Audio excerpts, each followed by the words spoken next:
Safi, karibu tena double updates popote pale ulipo mtazamaji wangu. Mimi natumai unaendelea vizuri kabisa. Kwa upande wangu bado homa inanisumbua sana, mafua inanisumbua sana. So endelea kuchukua maji ya ndimu, jinja hapa na pale, na makalikali ambayo yanaweza yakanisaidia kabisa kuzungumza kama hivi hapa, na nashukuru Mungu unaweza ukanisikiliza, but nitakuwa vizuri very soon.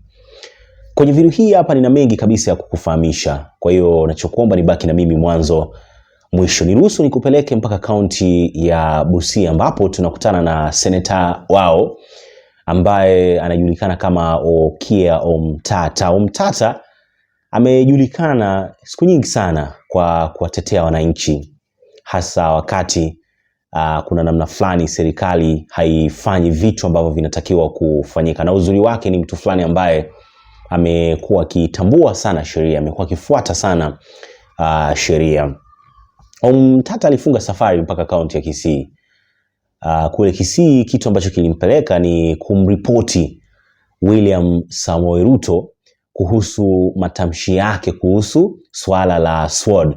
Mnakumbuka vizuri juzi kati hapa amekuwa na event Kisii William Samoei Ruto, na pale alizungumza mengi sana, na miongoni mwa vitu ambavyo vilikaa sana kwenye headlines ni kuhusu SWORD ambayo alipewa yeye mwenyewe. Kaa anasema kwamba SWORD ambayo alipewa sio ya kukata mboga, na ataitumia vizuri kabisa kukata watu ambao kwa namna moja au nyingine wanajaribu kukwamisha mipango yake kama rais wa Kenya.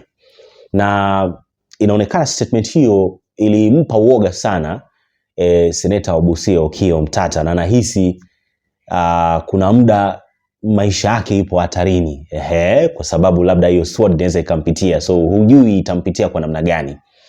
Sasa drama ambayo ilitokea kwenye kituo hiko cha polisi cha Kisii kitakushangaza sana. Omutatah alipofika pale, and mtu anaweza kawa anajiuliza kwa nini Omutatah alimshtaki Ruto Kisii, kwa sababu kilichotokea kilitokea Kisii. Yaani maneno hayo na nini yalitokea kule Kisii, so lazima angeripoti huko Kisii. Ndio eneo la tukio, tunaweza tukasema hivyo, si ndio? Kitu haiwezi kafanyika Nairobi alafu unaenda kushtaki Mombasa, ama unaenda unashtaki au unaenda unashtaki huko Kisumu. Hapana. Yaani eneo la tukio unatafuta station ambayo iko karibu. So that's what he did, Omutatah. So alikaribishwa vizuri tu kwenye kituo hiko cha polisi. Baadaye alitakiwa kuona OCPD. Sasa OCPD naye ikawa anamwambia haiwezekani, hawezi ukaandika statement hapa, hiyo ripoti hawezi. So ikawa pia aambiwi, unajua unatakiwa kuambiwa kwamba hii iko hivi na hivi na hivi, lakini sasa yule OCPD ikawa anamwambia haiwezekani, ikawa anafukuzwa sasa Omutatah. Huyu kumbuka ni mtu ambaye anafuata tu sheria. Mtu anahisi amemkosea, na siku zote tunajua sheria hakuna mkubwa, hakuna mdogo. Yaani sheria inatakiwa kukata pande zote. Si eti kwamba inaangalia unafanya nini, au wewe una nafasi gani, au wewe una pesa ngapi, ama wewe una watoto wangapi, ama wewe si una nini. No, sheria inataka kukata kila kona. Unanielewa? So hii hapa anazuiwa au anafukuzwa Omutatah kwa sababu ameenda kumshtaki William Samoei Ruto.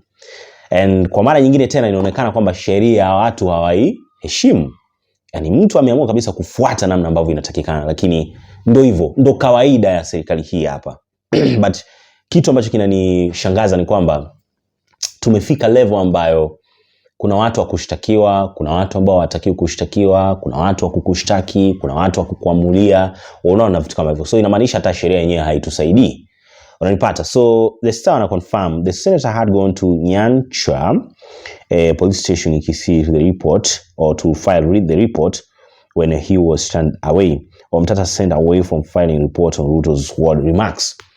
So matamshi ya Ruto kwenye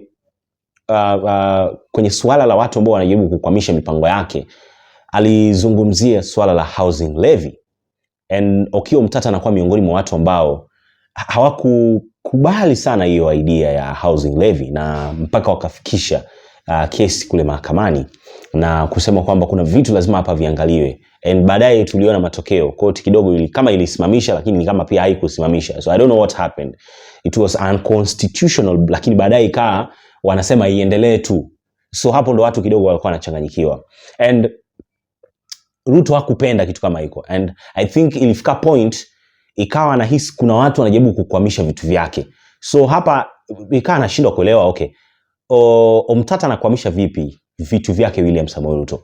So ni Omutatah anatakiwa kulaumiwa au wale majaji ndio wanatakiwa kulaumiwa? Kwa sababu majaji ndio walitoa uamuzi kwamba hii isimamishwe kidogo and kuna vitu 1 2 3 havijakaa vizuri. But mimi nilikuja kushindwa kabisa kuelewa koti ilivyofanya hii kesi. Mara ya kwanza unconstitutional, mara ya pili wamepewa nafasi waendelee. But kuna kitu kimoja ambacho nilikuja kugundua hapa. At some point nahisi koti ilitumika. Unajua hakuna kitu ambacho hakiwezekani hapa Kenya. Sasa hivi hakuna. Nahisi koti ilitumika kufanya housing levy irudi kwa ukubwa zaidi. Kurudi kwa ukubwa zaidi namaanisha kwamba ilitumika koti ili warejee sasa na waiokote hela nyingi zaidi. Unajua kitambo issue ilikuwa ni watu ambao wana mshahara, sio wafanyikazi wa serikali, sio nini ndo wanakatwa. But baada ya koti kutoa maamuzi kwamba it's not fair, sio nini, kwa nini watu wengine hawakatwi, kwa nini watu wengine wanakatwa. So Ruto sasa ikawa anajaribu kuelezea watu, in fact viongozi wa Kenya Kwanza ikawa wanajaribu kuelezea watu kwamba koti, kitu ambacho koti inasema ni kwamba hii issue inatakiwa kurekebishwa tu sehemu fulani fulani. Unanipata? So ikawa anasema kwamba mama mboga atatoa, kiosk atatoa, bodaboda atatoa, yani kila mtu atatoa. So inamaanisha tumetoka koti, yani koti inajaribu kusimamisha kitu ambacho kilikuwa inaonekana kinasumbua, lakini imekuja kubadilika ghafla. So tukaja tena kwenye situation ya kwamba inatakiwa kuongezwa zaidi. Yani koti ni kama hata ilitumika kukuja kuiongeza zaidi. Unanipata? Yani sasa iwe kila kona.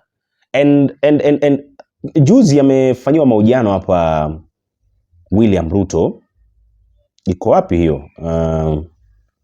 Nataka nikutafutie hapa.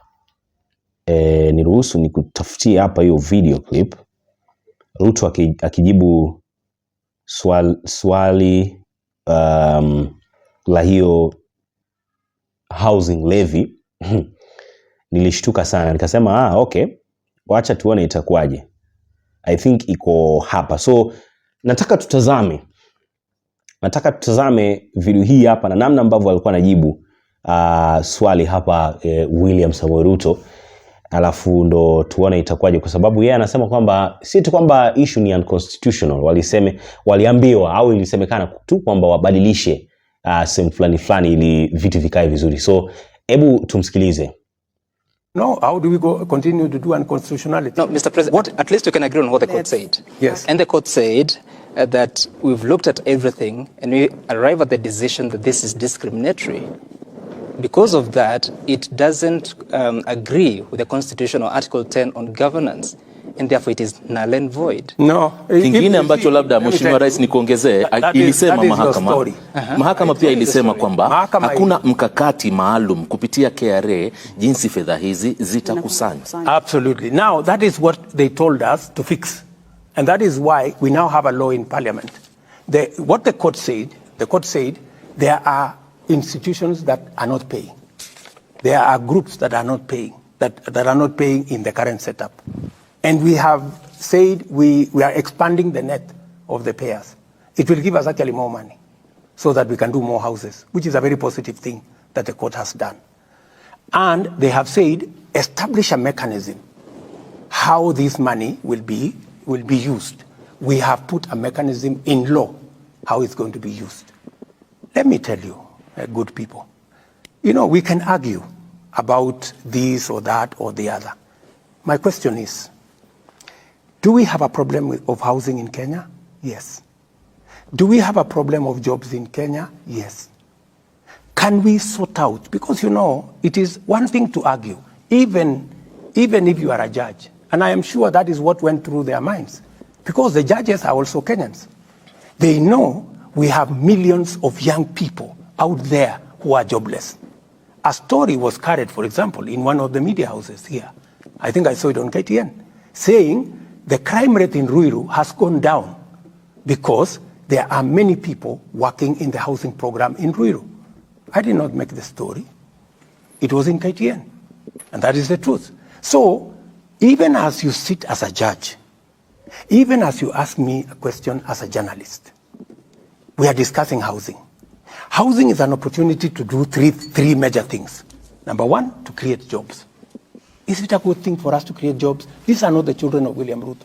These are the children of all Kenyans that will work. They will work as architects, they will work as engineers, they will work as carpenters, they will work as masons, they will work in whatever field. Some of them will be working in factories that are creating steel. Some of them will work in factories that are making for us cement to do the houses. Is it a good job? Is it a good thing? Do we have a problem of unemployment in Kenya? Yes. We need to sort it out. It has to be sorted out somehow. Number two, do we have a problem of industrialization? Do we have a problem of manufacturing? Yes. How do we create more manufacturing jobs, if not through programs like housing? How do we reduce the problem of land fragmentation, where land that is supposed to be used for agricultural productivity is now being subdivided for people to live?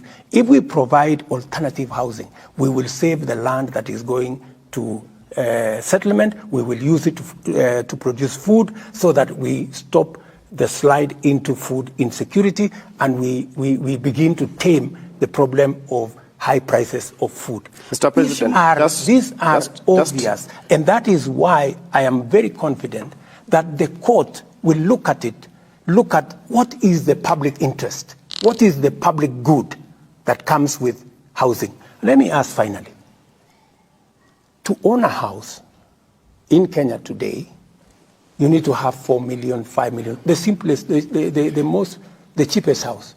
We are giving an opportunity through this affordable housing program for a mama mboga or a boda boda guy to buy a house of 400,000 where they can pay 4,000 shillings a month and eventually own a house.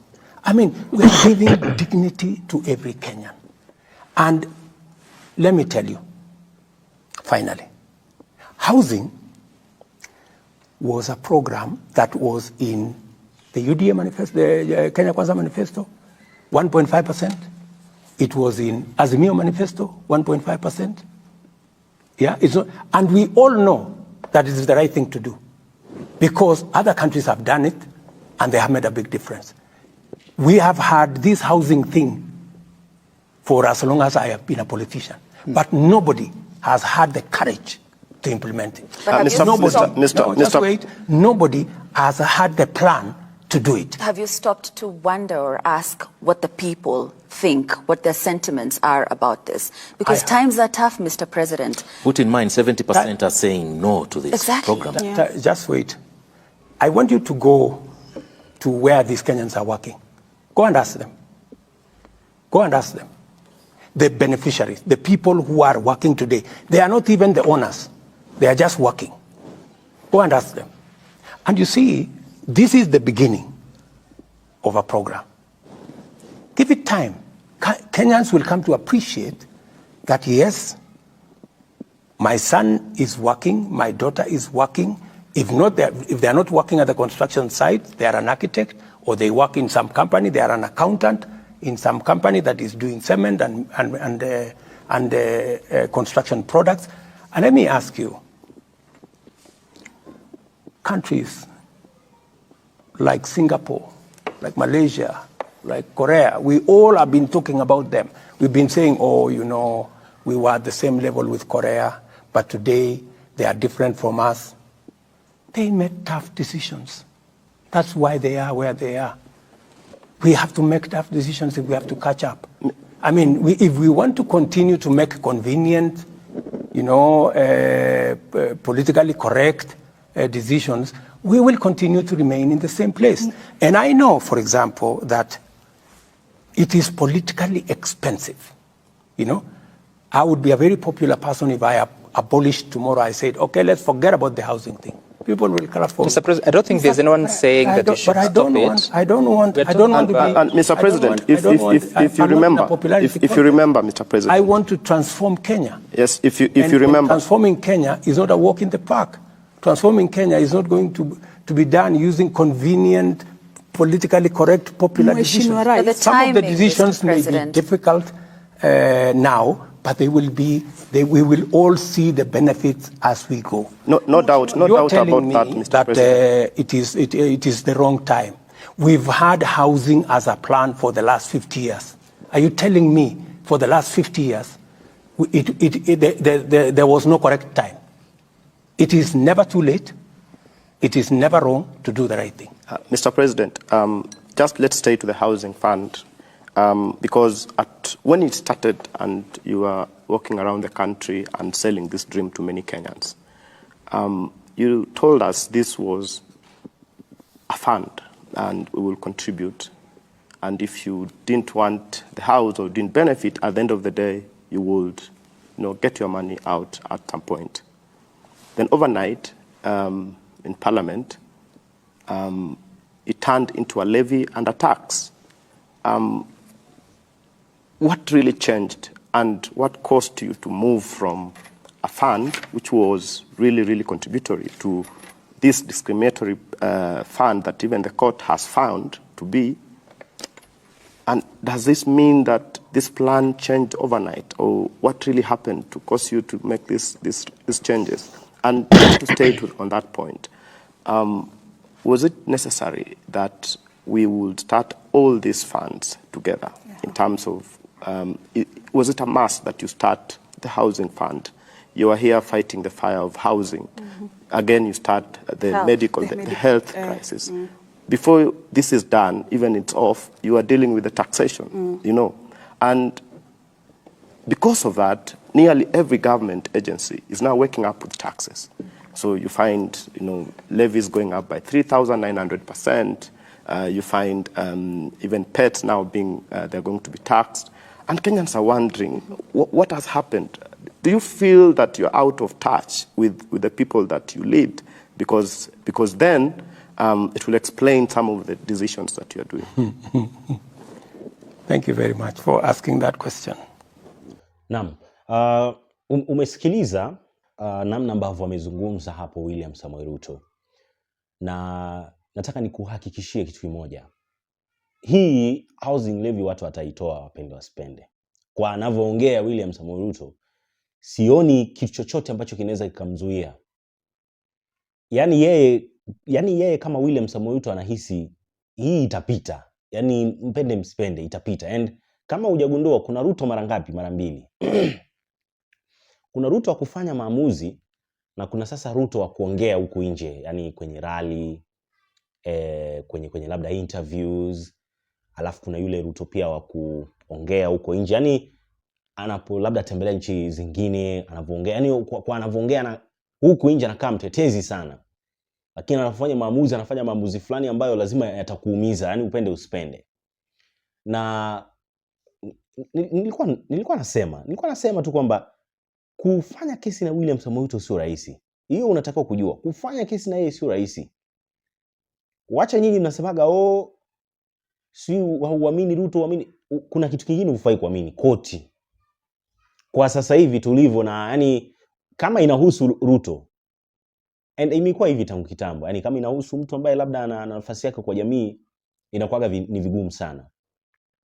But kwa hii hapa Ruto mwenyewe anajua hata koti yenyewe haiwezi kumsimamisha. Na ndio maana alizungumza hiyo issue ya sword. So unaona Ruto ambaye anafanyaga uamuzi kamera ikizimwa, sometimes huwa anajitokeza anapozungumza kwenye public. Kama hiyo issue ya sword hiyo, unaona kama hiyo issue ya sword ndo anafanyaga hivyo akiamua vitu. Yaani alivyoiweka, alivyoizungumza hiyo siku, ndo anafanyaga uamuzi sasa kamera zikiwa zimezimwa. I hope mnanielewa. So nilikuja kugundua number 1, hatuwezi tukaamini koti. Hatuwezi. Yaani especially kama una deal na William Samoei Ruto ndo unamshtaki, hiyo au utatoboa. Hiyo tuongee ukweli. Number 2, akitaka kushinda atashinda tu William Samoei. Yaani kwenye koti akitaka kushinda atashinda. Na ukiona ameshindwa, hata yeye alikuwa anaona hiyo sio lazima. But I'm telling you for free, ukiona anashindwa, yeye mwenyewe ametaka kushindwa. Nasema there is no problem. But number 3, hawa majaji tayari wanahofia kazi zao, maisha yao. Yaani hawawezi wakamess Yani hawako tayari kukukufia wewe mwananchi. Yani hayuko tayari kufanya ile kazi ambayo anatakiwa kufanya. Yani yeye bora amelipwa, maisha yake imeendelea. Yani hataki kwa namna yoyote ile. Yani kupelekwa mbio sio nini, atakuwa watu wengine hawako tayari kukukufia. I'm telling you for free. Point number 4. Ruto kinachomletea pesa usijaribu kuleta mchezo. Kinachomletea pesa. Sasa whether inakuuma, haikuumi, sijui koje, hiyo sasa hiyo ni yako hiyo. Hiyo nakwambia for free. Yani kinachomletea pesa usijaribu. Yani ukijaribu shauri yako. Na ndio maana unaona majaji hawa wanaogopa. Si unaona kabisa walifanyaje? Mtu akishakwambia nina sword na nitawafyeka. Wewe mtu ambaye unafanya uamuzi utafanyaje uamuzi? Yani ambie utafanyaje uamuzi? Inabidi sometimes sawa majaji wanaachana nayo kwa sababu mtu hataki kufa, hataki kufutwa kazi, hataki anaogopa maisha yake. Unaona So hata Omutatah kwenda siku kushtaki. Kenya hatujafikia hiyo level ya kwenda unashtaki mtu yeyote akiwa amekufanyia makosa. Hiyo level bado hatujafikia. Ndio kitu ambacho nyinyi hamjui. Hiyo level hatujafikia. Hiyo level ya unaweza kumshtaki tu mtu yeyote ni noma. Huku yani unashtaki nani? Sasa Ruto unaanzaje kumpeleka police station? Kuandika statement. The other day mliona Raila aliandika statement hapa Embakasi. What happened? Kuhusu yule jamaa ambaye alijaribu kufiatua magari yake risasi na nini. What happened? Hiyo kesi ilishaga hivyo.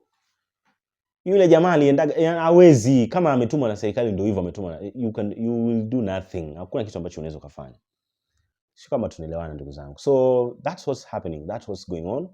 And Omutatah mimi sijui kama atafaulu. Mimi sijui kama hiyo mission itaingiana but that's it. Hebu niachie maoni yako hapo chini kwenye sehemu ya comments.